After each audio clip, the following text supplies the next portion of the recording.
Hello, good day everyone. Welcome back to your Geotechnical Engineering 1 PCE 414. So this is our topic 3 for this subject, and our topic for this day is Atterberg's limit. Okay, so Atterberg's limit test, no, it is coined after engineer Albert Atterbergs. So when we say Atterberg's limit test, no, we are more focused on the classification of your moisture content of your soil. Okay, so you have four phases here. So you have your solid, semi-solid, plastic, and liquid. So those are the different phases when we are talking about the moisture content of your soil. So when the moisture content is increasing, no, each phase is nagbabago. So from solid, nag-i-increase yung moisture content, magiging semi, plastic, and magiging liquid. Okay? So let us focus muna dito sa tatlong nakikita natin sa baba, which is your shrinkage limit, your plastic limit, and your liquid limit. So take note that these three are moisture content. No? If during our second topic, no, we did define that your moisture content is the ratio between the weight of the water over the weight of the solids. And your content is expressed in percentage. So meaning to say, your shrinkage limit, plastic limit, and liquid limit is also expressed in a percentage. Okay? So shrinkage limit is the boundary, no, between the boundary of your solid phase and semi-solid phase. So when we say plastic limit, no, that is the boundary naman of your semi-solid and plastic phase.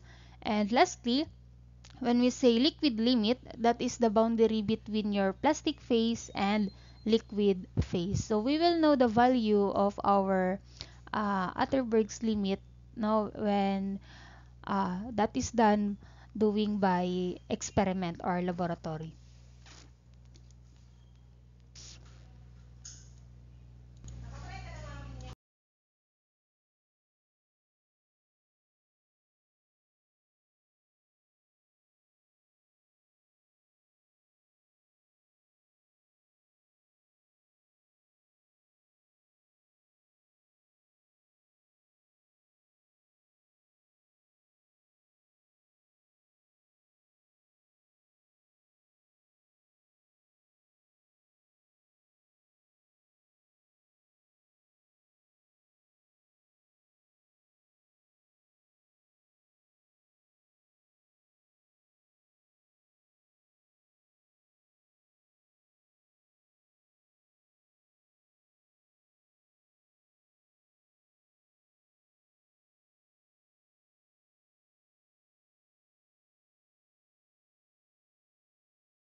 Okay, so this is your flow curve for your liquid determination for our soil.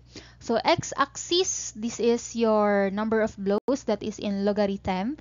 For your y-axis, that is your moisture content in percentage, and that is arithmetic. Okay?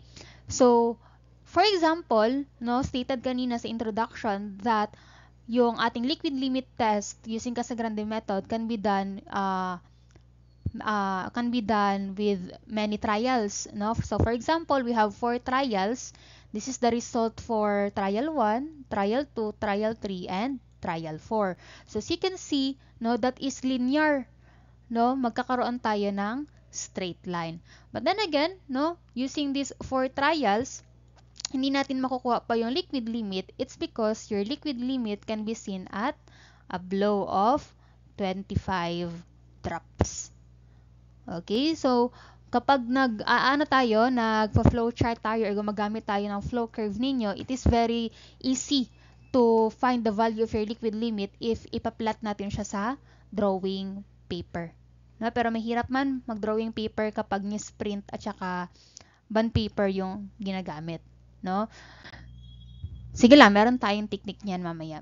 So let us talk about your flow index. Your flow index is the moisture content corresponding to 25 blows. It will determine the curve, the liquid limit of the soil, and the slope of the flow line. This curve is defined as your flow index. So you have a formula, no?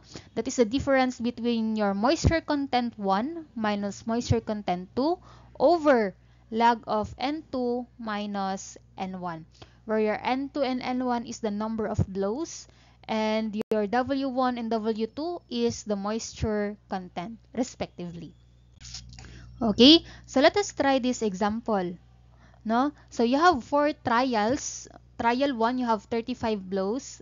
Trial 2, you have 21. Trial 3, you have 16. And trial 4, you have 11. So ano yung hinahanap sa atin? No? Pinapahanap sa atin yung liquid limit. And we know that using your Casagrande method, no, your liquid limit can be seen at 25 blows. So question, may 25 blows ba dito? Wala. No, ibig sabihin, hindi pa natin makukuha yung liquid limit. Okay? So in order for us to get the value of your liquid limit for this given datas, no, kinakailangan nating buuin yung values or to complete the data in our table. Okay? So you have here weight of the wet soil plus weight of the container. Sabihin natin that is 1. Weight of the dry soil plus weight of the container, sabihin natin that is 2. Plus weight of the container, that is 3. Okay. So, first question is to get your weight of the water. Okay, so paano ba natin makukuha yung weight of water ninyo? Yes, that is correct. No, that is weight of the wet soil plus container plus weight of the dry soil plus container. That is correct, no?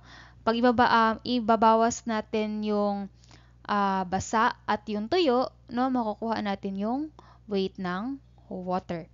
So basically that is 1 minus 2. Okay? So kunin natin for your trial 1, 2.46 minus 19.44. How much is that? That is 3.02. How about for your trial 2? 21.33 minus 18.75. That is 2.58. Okay? Trial 3, 29 minus 18.78. That is 2.51. Okay. Trial 4, you have 26.12 minus 22.10. And that is 4.02. So that is the weight of the water. Next is, paano natin kukunin yung weight of the dry soil? Yes, tama, no? That is weight of the dry soil plus container minus the weight of the container. So that is 2 minus 3.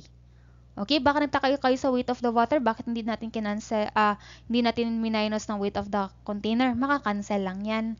No, cancel lang yan. So, no need na ibawas yung weight ng container for the weight of the water.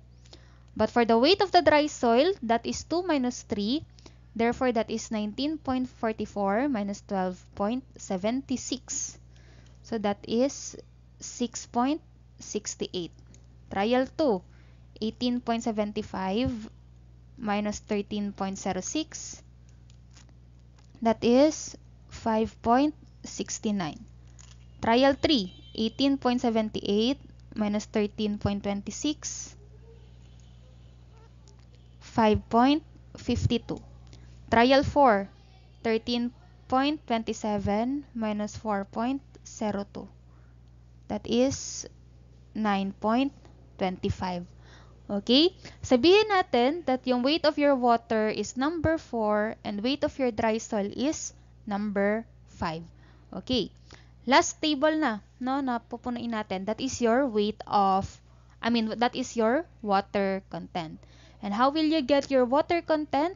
That is just 4 over 5 times 100. Or that is weight of the water over weight of the dry soil times 100. Bakit tayo magta-times 100?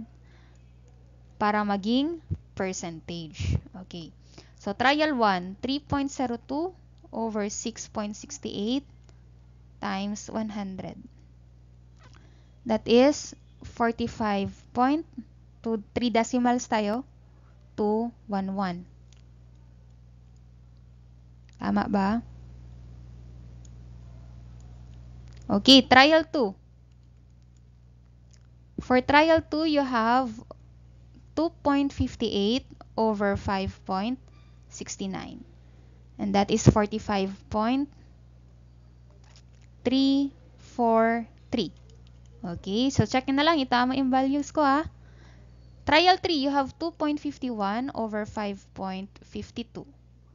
That is 45.471.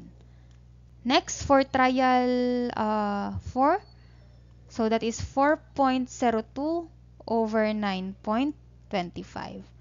And that is, again, alam yun, 4.02 over 9.25. You have 43.459. Tama ba yung values natin? Ulitin ko muna yung trial 4 ha. That is 26.12 minus 22.10. That is 4.02. 22.10 minus 13.27. I think this should be if I'm not mistaken na. Paki-check na lang. This is 8.83.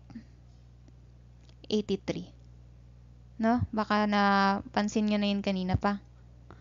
Paano ka napansin, no, na iba yung value? Kasi 43 siya, oh. Dapat nagre-range lang tayo sa 45. So, subukan natin ulit. 4.02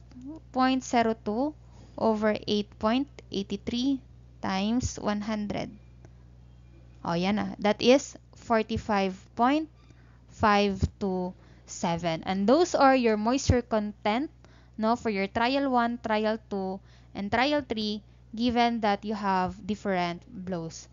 Pero, hindi pa rin natin nasasagutan yung tanong kung ano yung liquid limit. Okay? So, let us try to plot yung mga na-solve natin na moisture content a while ago. So, if that is 35 blows, no, you have moisture content of 45.211%. Okay? Next is you have 45.343. You have 45.471. Okay? And you have 45.527. Okay? So again, if you are going to use a graphing paper, it's very easy for us to get the value of your liquid limit, no? So again, your x-axis is the number of blows, your y-axis is the value of your moisture content. So kayo yung maglalagay ng intervals natin, no? Since our moisture content starts at 45, so my lower value here for your moisture content is 45. And then as you can see, the interval natin dito is hanggang umabot tayo sa 45.60. Kasi ano ba yung pinakamataas na value natin dito? That is 45.527. Okay? So, ay, na-erase. Na-erase. Ano ba yan? Sige, sulat ko muna guys ha.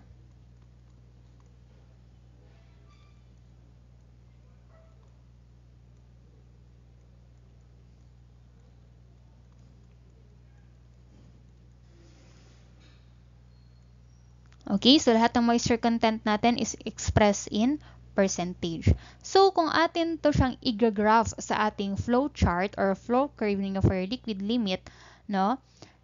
This is for your first trial, second trial, third trial, and fourth trial, no? So, kung atin tong i-draw as a straight line, ito yung ating curve, no? And again, your 25th blow is where your liquid limit is, no? So this is for your number of blows and this is for your moisture content, which is basically your moisture content is 45.30.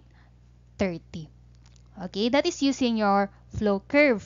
Pero kung wala naman tayong flow curve, no, mahirap i-determine yung ating value for your liquid limit. Tingnan na lang natin tong table. Okay?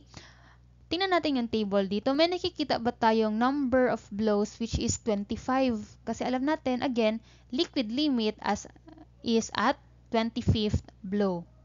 Wala, di ba? Hindi natin nakikita. But we know that your 25 blows is in between or somewhere in between 21 and 35. Nandito siya. No? And the moisture content for 25 is somewhere in between 45.343 and 45.211. Excuse me. Okay? So, paano ba natin kukunin yung value? Yes, tama yun, no? We will use interpolation. Okay? So, you can use the formula and you can also use mode 3-4. So, parang parehas to sa topic number 1 natin, no? So, sino ba yung magiging X dito? Sino yung magiging Y? O, tingnan natin sino nasa x-axis.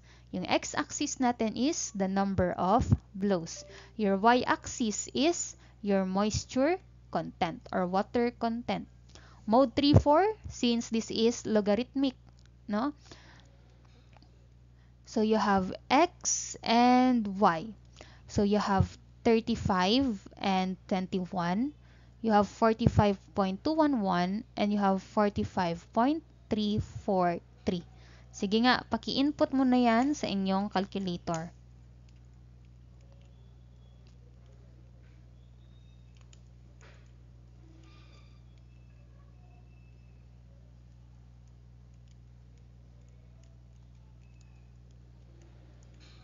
Okay? So, ano ba yung hinahanap natin dito? Is that x hat or y hat? Anong hinahanap natin? Hinahanap natin is the moisture content when the number of blows is 25. So, anong hinahanap natin? Yes, no? Hinahanap natin yung moisture content where your moisture content can be seen at the y-axis. Therefore, yung ipapalabas natin sa calculator is y hat. Okay? Equals, ang answer na lalabas or ang value na lalabas is 45.298%. No? Kung atin pa ito i-approximate to 2 decimal points only, that is 45.30%. Where our answer coincides sa answer ng ating flow curve. Okay? So, kung magiging practical lang tayo, no? Kung alam lang natin, no? Kung magiging practical lang tayo, kung babalikan natin yung table natin kanina, so dapat pala yung trial 1 at trial 2 lang yung sinolve natin, no? Kung magiging practical lang tayo, kung liquid limit lang yung hinahanap, no? But since undergrad pa kayo, no? What if merong points tong moisture content ng 3, moisture content ng 4? O sayang yung 2 points. So, ibig sabihin, kinakailangan pa rin ninyong buuin yung pag-fill up ng table. No? Ito is para maging practical lang, no? Para makuha nyo lang agad yung value ng liquid limit. Okay?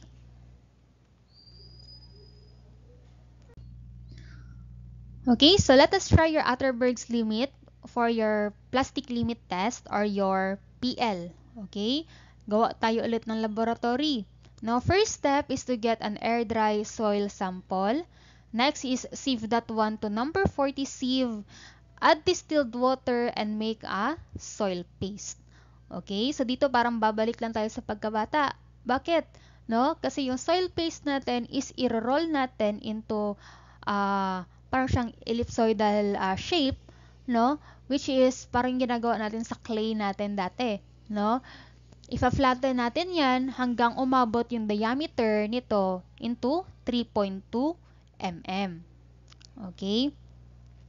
So once that it reaches a diameter of 3.2 mm, okay, and when the soil starts to crumble, no, it means to say that naabot na natin yung plastic limit of our soil paste.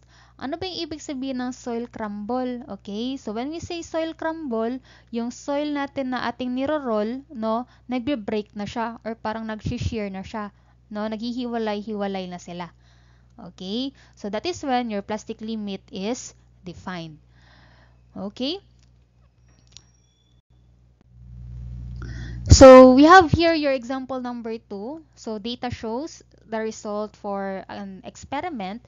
So we will try to find your plastic limit. Okay, so for your plastic limit test, at least 2 trials, okay na. No, 2 trials to be done. Okay na yon.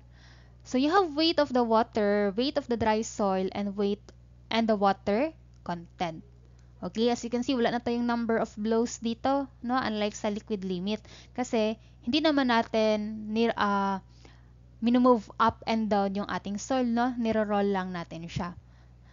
So, hihintayin lang natin mag-crumble yung soil natin. So, ang gagawin lang natin dito is to fill up the datas natin. Okay, so paano ba tayo kukuha ng weight of the water? Yes, that is weight of the wet soil minus weight of the dry soil. So that is 22.10 minus 20.42.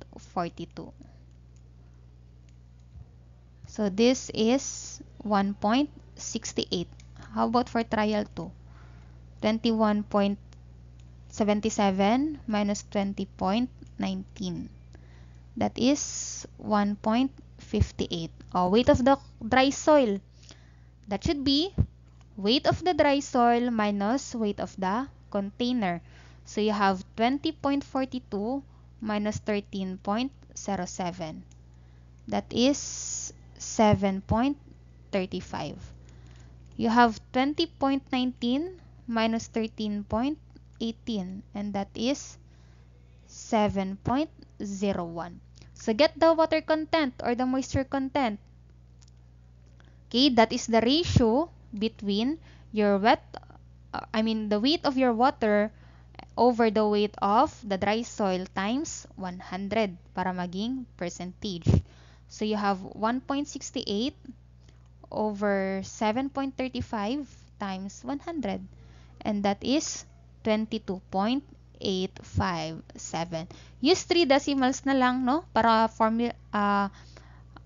uniform tayo sa ating mga answers. Trial 2, that is 1.58 over 7.01 times 100, that is 22.539%. So, paano natin malalaman yung value of our plastic limit?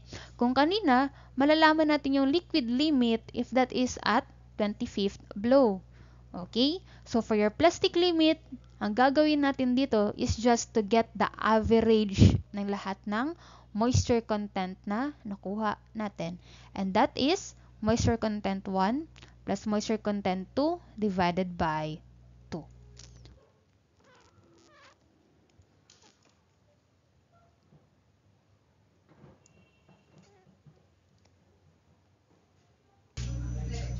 Okay, so the value of your plastic limit is equivalent to 22.698%.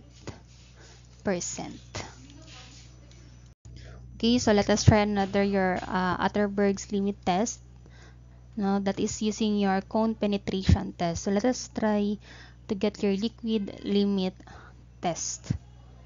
Okay, so what is your liquid limit test? So in this test, the liquid is defined as the moisture content at which a standard cone of an apex angle 30 degrees and a weight of 0.78 Newton. It will penetrate at a distance of 20 mm in 5 seconds the and when allowed to drop from a position to the point of contact with soil surface. Okay? So unlike Casagrande, no, unlike your Casagrande method, no, your cone penetration test, okay? Your cone penetration test is yung liquid limit natin is not naka-base or hindi siya naka-base sa number of blows ninyo, no? Kasi ibang method na naman to. So for your cone penetration test, yung four first procedures are the same, which is yung air dry soil or air dry soil, number 440 sieve, then distilled water, and then next is yung soil paste ninyo. Okay? So, ganito yung mangyayari. Now, this is your cone penetration apparatus and ito yung cone ninyo. Okay? Yung cone natin is pupunuin natin yan ng soil paste into 3 layers. Pag sinabi natin 3 layers, no? First is lagyan natin 1/3 of your cone and then fill naman sa gitna and then fill naman hanggang sa mapuno. So, ma'am, bakit kinakailangan punuin natin siya ng 3 layers? Diba pwede siyang punuin na lang agad? Pwede naman, no? But the thing is, kaya natin nilalagyan siya or fini-fill up natin yung container natin into 3 layers to ensure that wala nang pores na maiiwan doon sa container natin. So, when we see pores, no, wala nang hangin na maiiwan doon sa container. So, dapat lahat ng laman ng container is lahat is soil paste lang ninyo. Okay? So, you have your container and you have your standard cone. Yung cone ninyo, no, is placed sa position kung saan nakakontak lang siya sa soil. Okay? So, next procedure is that, no, i-release natin yung inyong standard cone and start the timer and after 5 seconds, no, after 5 seconds, the distance is kukunin natin, no? Pag sinabi nating distance, kukunin natin yung depth or yung pag-penetrate ng ating cone. Pag sinabi nating penetrate, gaano ba kalalim yung paglubog, no, or yung pagbaon ng cone ninyo sa inyong soil after 5 seconds. Okay? So, depende yan, no? Depende yung pagkakalalim or yung pagkakalubog ng inyong cone sa inyong soil. If your soil paste sample is mataas yung moisture content niya, ibig sabihin, there is tendency that yung cone ninyo is babaon ng malalim. No? But when we say your moisture content or the moisture content of your soil is hindi naman ganong kalaki, no? Ibig sabihin, konti lang yung pag-penetrate or konti lang yung pagkalubog, no, ng ating cone. So, yun yung kukunin natin, no? Yung depth ng pagkalubog or the depth ng pag-penetrate ng inyong cone sa inyong soil paste. But how can we say, no, that yung pag-penetrate niya sa ating soil after 5 seconds is the liquid limit, no? It says, no, using your cone penetration test, your liquid limit, no, if nirelease natin yung cone after 5 seconds, the depth is 20 mm. Okay, so yun lang yung pinagkaiba ng Casagrande at ng cone penetration, no? Balikan lang natin bago natin isolve itong example. So, pag sinabi nating liquid limit using your Casagrande method, no, tinitingnan natin yung number of blows, no, and your liquid limit can be seen at a blow of 25. But when we say your cone penetration test, your liquid limit can be seen at a depth or at a penetration depth of 20 mm. Okay? So let us try this example.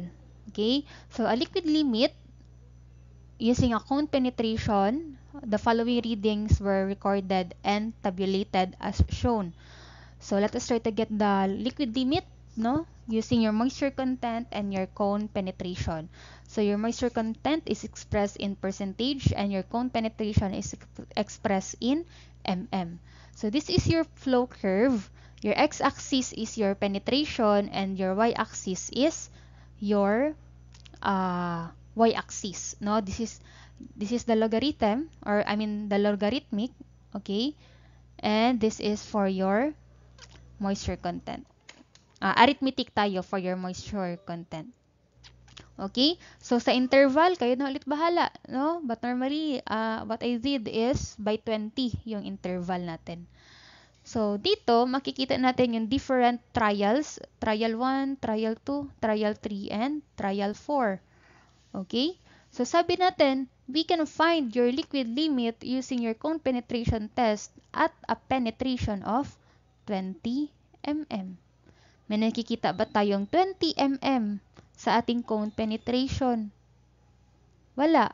No? But we know that 20 mm is somewhere in between 17.5 and 22.8. Meaning to say, no, that the moisture content at 20 mm cone penetration is somewhere in between also.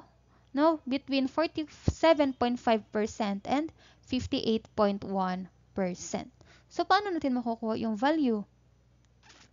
Yes, that is by doing interpolation. Okay, so x and y na naman tayo. Now, you can use the formula or you can use mode 3-4. Okay? But it's very necessary for you to memorize the formula. So, sino ba si x and sino ba si y? O, tingnan nyo yung Cartesian natin. Sino ang nasa x? X is your penetration and Y is your moisture content. Okay, so plot natin 17.5 and 22.8, 47.5 and 58.1. Sige, plot muna sa inyong calculator.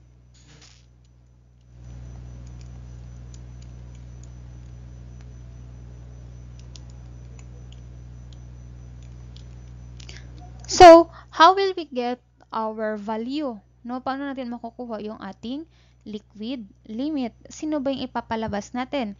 Si x hat or si y hat? Yes, that is correct. No, that is the y hat. Kasi nga, moisture content naman yung ating hinahanap. No, and take note, your liquid limit is a moisture content. So, y hat, and then that is on 20th mm. So, ilan ba yung lalabas? That should be 52.850%.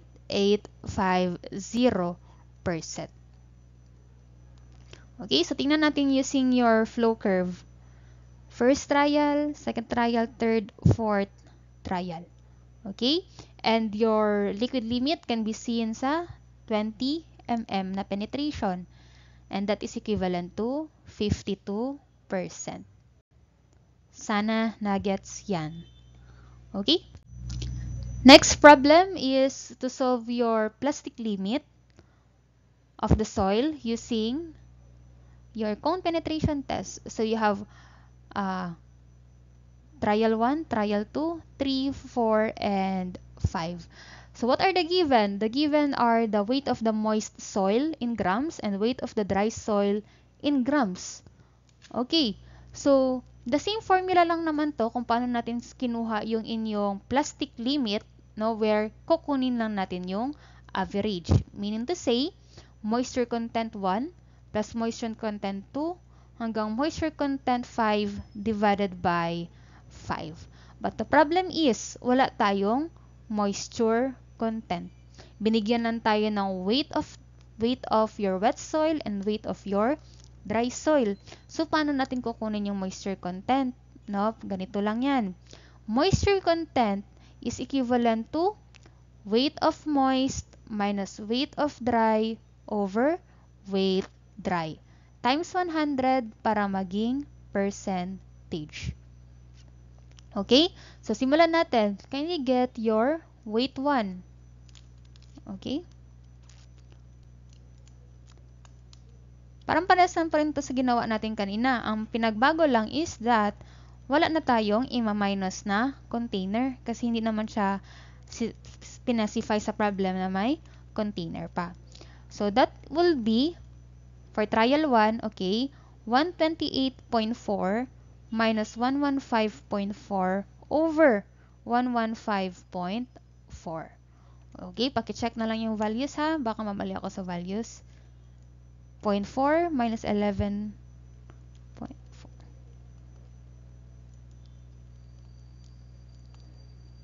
times 100, is that equivalent to 11.265%.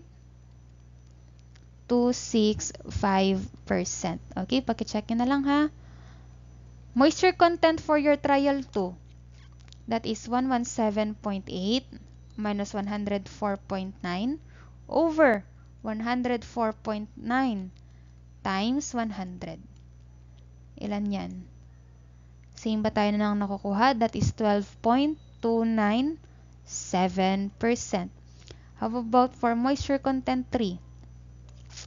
That is 125.7 minus 114.5 over 114.5 times 100. That is 9.782. Okay? How about for your weight 4? Moisture content 4. That is 123.2 minus 113.2 over 113.2 times 100. That is 8.834%. Okay, last one na, weight 5. For your weight 5, that is 122.6 minus 113.7 over 113.7 times 100. Okay, that is 7.82. Mali. That is 7.828%. Okay? Now that we have all of your moisture contents, so ibig sabihin, pwede na natin makuha yung plastic limit where kukunin lang natin yung average ng mga values. Okay? Ilan kukuha nyo? Get the average. No? I-plus lang natin tong 5 moisture content divided by 5, and I think the value na makukuha natin is 10.001%. And that is our plastic limit. Okay, so let us go to your shrinkage limit test. Okay, so your soil shrinks at a moisture is gradually lost from it. So with continuing loss of your moisture, a stage of equilibrium is reached at which more loss of moisture will result in no further volume change. Okay, so when we say shrinkage limit, no, that is the boundary between your solid phase and semi-solid phase. So meaning to say that is that when your soil reaches its optimum, no, level where nawawalan na siya ng moisture content, no, I mean it will reach its optimum dryness na, no, wala nang moisture content na matatanggal sa kanya, ibig sabihin your soil starts to shrink, no? And when your soil starts to shrink, no, even if how many times natin i-oven dry yung soil ninyo, take note that the volume will not change. Okay, so the moisture content in percent at which the volume of the soil must cease to change is defined as the shrinkage limit. Okay, so it is performed or it is done in the laboratory with a porcelain dish, approximately that is 45 mm in diameter and about 12.7 high.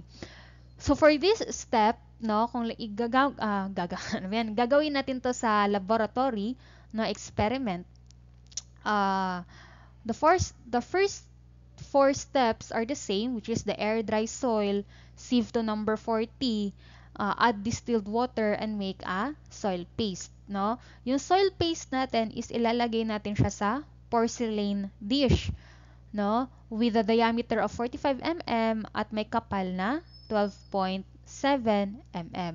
So let us say this is your porcelain situation 1. Okay? So you have here your soil mass, tatawagin natin tong mass 1. No? Bakit? 'Di ba yung soil natin is wet soil pa to kasi dinagdagan natin siya ng distilled water. And the volume of your soil, tatawagin natin yang V1 or initial volume. Okay? So, itong porcelain dish natin is ilalagay natin sa oven so that your soil can be oven dry, no? After reaching the optimum loss of your moisture content, therefore there is no more moisture content to be lost, no? Papasok na tayo sa shrinkage limit. So, aabot na tayo sa shrinkage, no? So, kapag nag-shrink na yan, parehas pa rin ba yung mass natin from the mass 1? Siyempre, hindi na, no? Kasi in-oven dry na natin siya. So, kapag in-oven dry na natin siya, na-reduce na or natanggal na natin yung moisture content sa soil. Therefore, you have M2 or that is your final mass. The same for your volume, you have your VF or you have your final volume. Okay, so to get your shrinkage limit, now we have a formula for that. That is M1 minus M2 over M2 minus V1 minus V2 over M2 times the mass density of water times 100. Aalisin na lang natin tong 100 dito sa gitna, no? Tapos, i-quantity na lang natin. Ang ibig sabihin lang naman ng 100 dyan is that, so that your shrinkage limit is in percentage. No, expressed in percentage. Okay? So, for your mass density of water, alam naman natin pag kilograms per cubic meter yan, that is 1,000. But if the mass density is in grams per cubic centimeter, that is 1. Okay? So, you have your shrinkage ratio, and that is the ratio between your final mass over your final volume times the density of water. For the specific gravity, you have 1 over SR minus SL over 100. Okay, so let us try. So a soil has a following characteristics. You have your initial and final volume. You have your mass of wet soil and mass of dry soil. So hahanapin natin dito is your shrinkage limit, your shrinkage ratio, and your specific gravity. So if you did watch the topic number 2, no?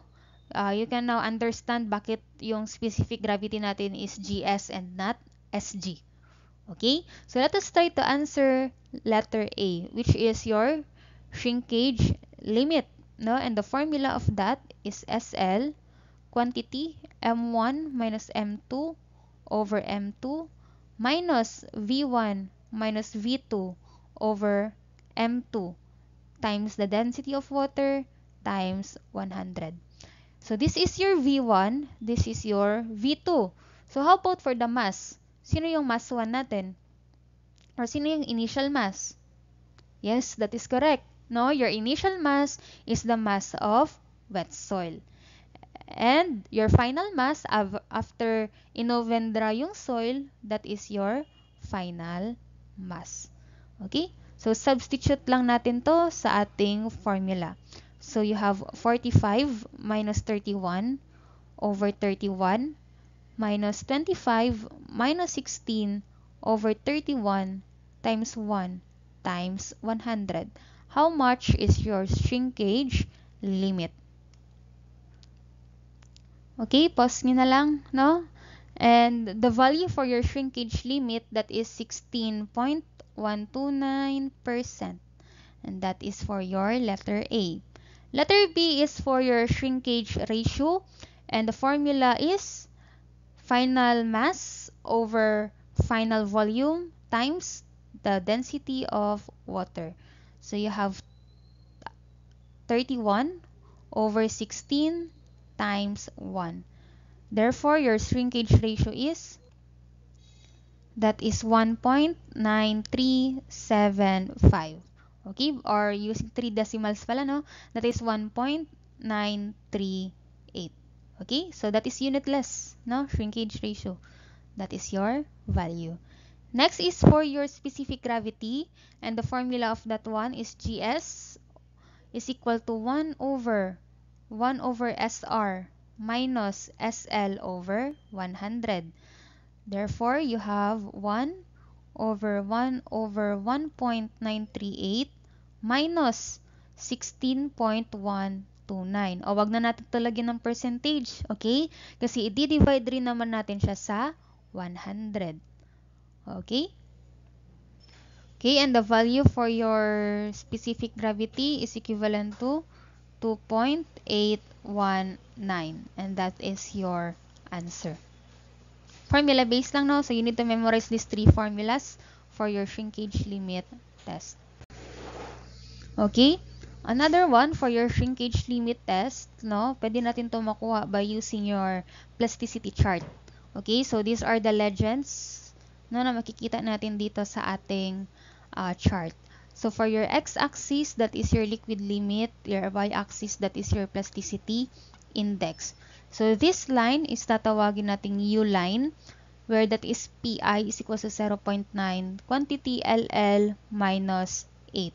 You have your A line, which is you have the formula of Pi is equals to 0.73 LL minus 20. So hindi nyo pa na-meet si plasticity index, no? So sige lang, just familiarize lang muna sa tawag sa kanya. Okay?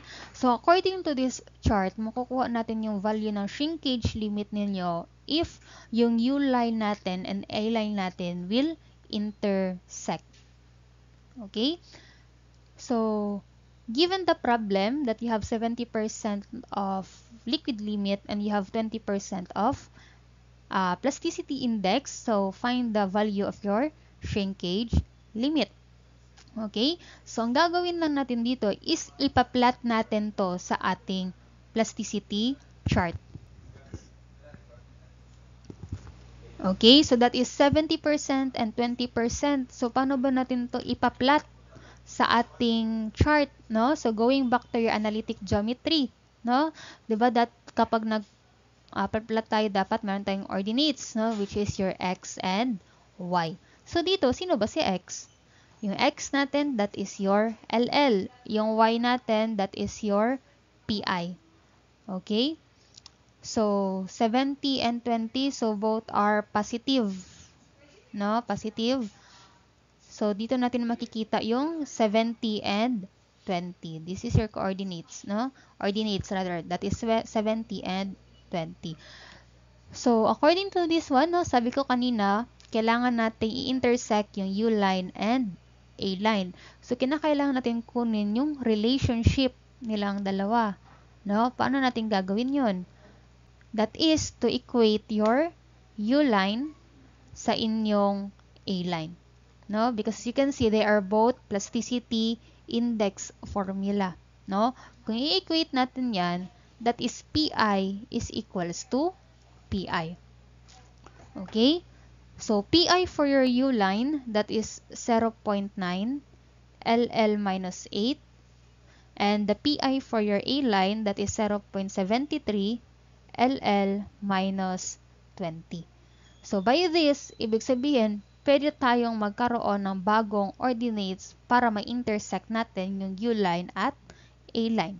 So, ano ba yung unang value na pwedeng nating makuha dito? Yes, that is your liquid limit. Can you get the value of your liquid limit? Ilan? That is negative 43.529.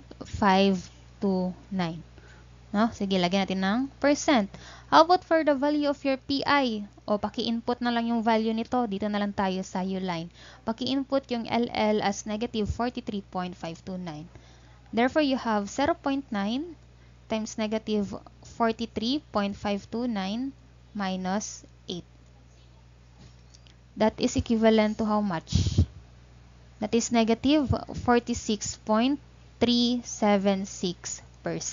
So, meaning to say, meron tayong bagong x, meron din tayong bagong y. No? This is x and y, ordinates naman natin. So, paano ba natin to ipa-plot na sa inyong plasticity chart? Okay? So, going back to your analytic geometry, no? This is your Cartesian plane. O, tikwi pa. Okay? Now, this is your Cartesian plane. erase natin. Pero, I think, pag inulit natin itong i-draw, tikwi pa rin to. Oh, at least medyo lang. Okay? So, no, this is sa Cartesian plane natin. This is your quadrant 1, quadrant 2, quadrant 3, and quadrant 4. So, kung atin tong ipa-plot sa ating chart, no, saan ba natin pwedeng makita yung bagong value ng LL at PI natin? What quadrant? That is negative X and negative Y. Yes, that is correct, no? Makikita natin tong ordinates ito sa quadrant 3, where you have negative X and you have negative Y. Plot natin, dito natin makikita. Okay? So, that point is negative 43 and negative 46. So, as you can see, no? No, na-intersect na natin yung U-line and A-line ninyo. Ibig sabihin, no, malapit na nating makuha yung shrinkage limit natin. No? In order for us to get the value of your shrinkage limit, no, extend lang natin yung point na nakuha natin to the given point, which is papunta sa 70 and 20. Okay? So, dito, ibig sabihin, dito banda natin makikita yung shrinkage limit natin. No? Kung babalikan natin yung line ninyo, no? Dito banda sa ating x-intercept. Kasi kung nakikita niyo, this is a line, di ba? This is a slope. No? So, ano ba nga yung formula ng slope? That is y is equals to mx plus b. No? Makikita natin dyan yung ating intercept. So, ibig sabihin, makikita din natin yung shrinkage limit natin dyan. And sa calculator natin, saan ba natin makikita yung linear natin? Yung nga, mode 3 nga kayo. Mode 3. Nakikita nyo ba dyan yung y is equals to ax plus b? Or, kung nakikita nyo ba dyan yung y is equals to a plus bx, parehas lang naman yan, no? Kasi cumulative plus yung operation. No? Pakipindot yan. I think that is mode 3-2. No? Para sa ating linear. No? Mode 3-2 tayo. Mode 3-2. So, lalabas dyan is yung x and y. So, plot lang natin yung dalawang ordinates natin dito. X is your liquid limit and y is your plastic limit. So, you have 70, 20, plasticity index rather. So, you have negative 43.529. You have negative 46.374. So, sabi natin, makikita natin yung value ng shrinkage limit ninyo sa inyong x-intercept. Okay? So, going back to your calculus, kailan ba natin makukuha yung value ng x-intercept ninyo? That is when your y is equal to 0. No? Doon natin nakukuha yung value ng x-intercept. Tama ba? No? Calculus 1? Okay. So, ibig sabihin, ang ating ipapalabas dito is what? Plasticity index, this is not a moisture content. Okay? So, sino yung ipapalabas natin? Kukunin natin yung shrinkage limit. Shrinkage limit is a moisture content. Ibig sabihin, liquid limit is a moisture content. So, sino yung ipapalabas natin? X hat or Y hat? Yes, that is correct. No, ipapalabas natin yung X hat. Kasi yung liquid limit lang naman yung moisture content dyan.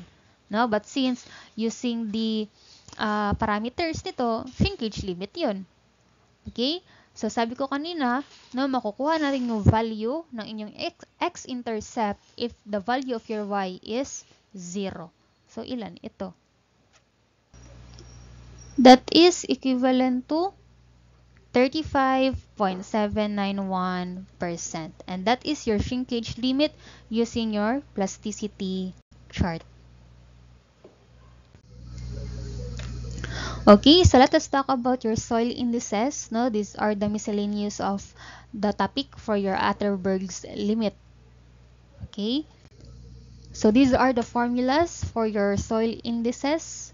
No, from formula number 1 to 5 because formula 6 to 8, no, na-discuss na natin yan a while ago.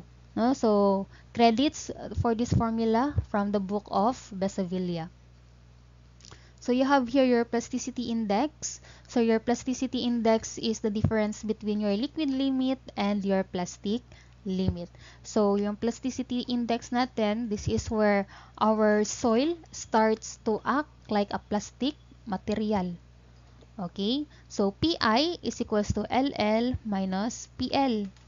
Kasi maraming formula, no? But tayo engineers, wais man ta, no? So we will use mnemonics, no? So for the mnemonics for your plasticity index, that is Pi is equals to lalaki pala, no? Okay, na bala sa Pi. No, ano ba yung Pi? Pwedeng puting ina. Oh, puting ina, lalaki pala. Well, oh, di yun foul, ah.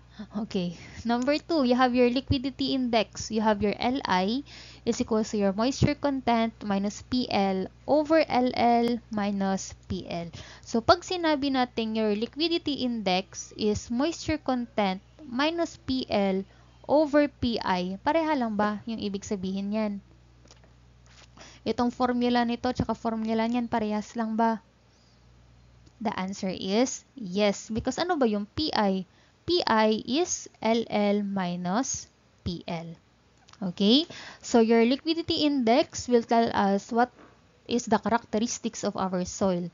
So when we say Li is less than 0, that is brittle solid. When Li is lesser than 1, that is plastic. And when Li is greater than 1, that is a liquid soil.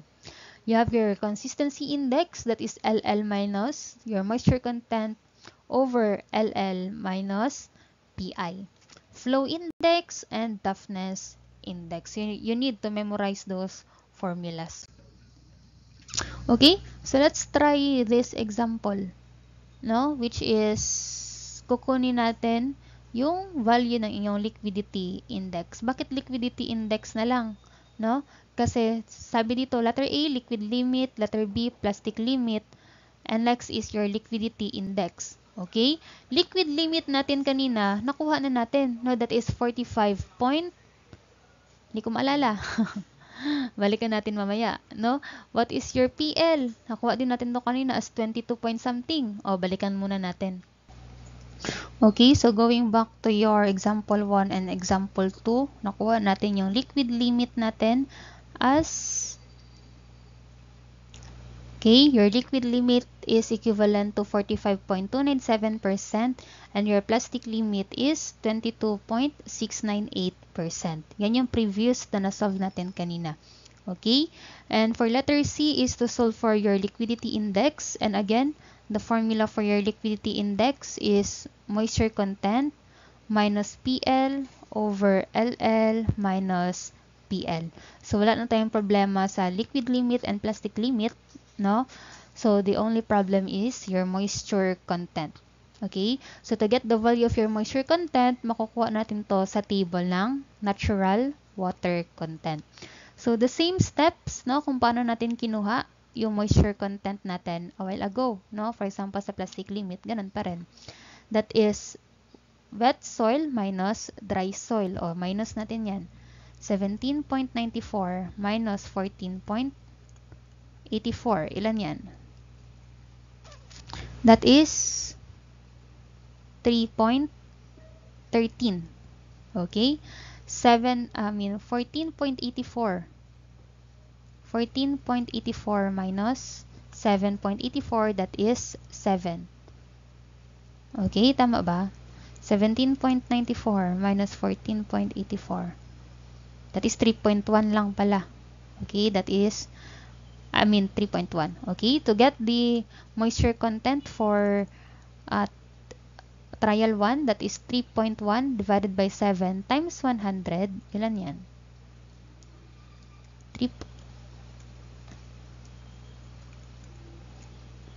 That is 44.286%. Okay, for trial 2 naman tayo. Wet soil minus dry soil, that is equivalent to 17.39 minus 14.36. And that is 3.03. To get the weight of your dry soil, that is dry soil minus the weight of container. So that is 14.36 minus 7.5. That is 6.86. So to get the moisture content, that is 3.03 divided by 6.86 times 100. No, same process, no, nang ginawa dito natin sa example number 2. 3.03 over 6.86 times 100.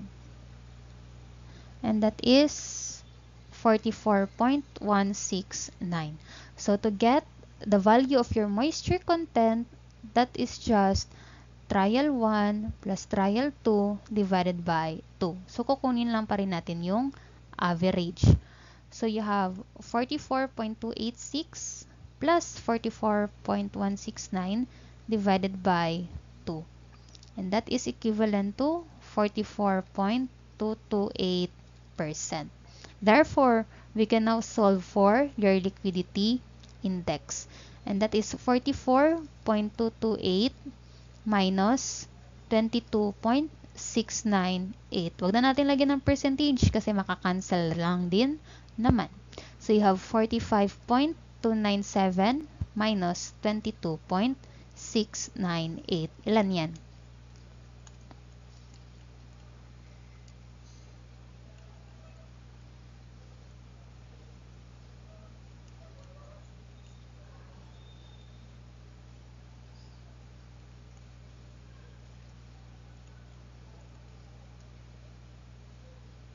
And that is equivalent to 0.953. And that is the value of your your liquidity index. No? So, isali na lang natin. What is the characteristics of this soil? No? If Li is less than 0, that is brittle. If Li is less than 1, that is, ano ba? That is plastic. If Li is greater than 1, that is liquid. So, ano tayo dito? That is less than 1. Therefore, the characteristic of the soil is plastic. Okay. Next slide. Yan lang. And I think that ends our discussion now for this topic. So you have your assignment to be submitted during our face-to-face class. So kindly screenshot na lang nito. And then I want you to make the table also. No? The flow curve. So yun lang for this topic. So I hope you understand and learn something about Atterberg's limit, no, using different methods. So if you have any concern and clarification, please don't hesitate to approach me. That would be all. Thank you everyone and God bless.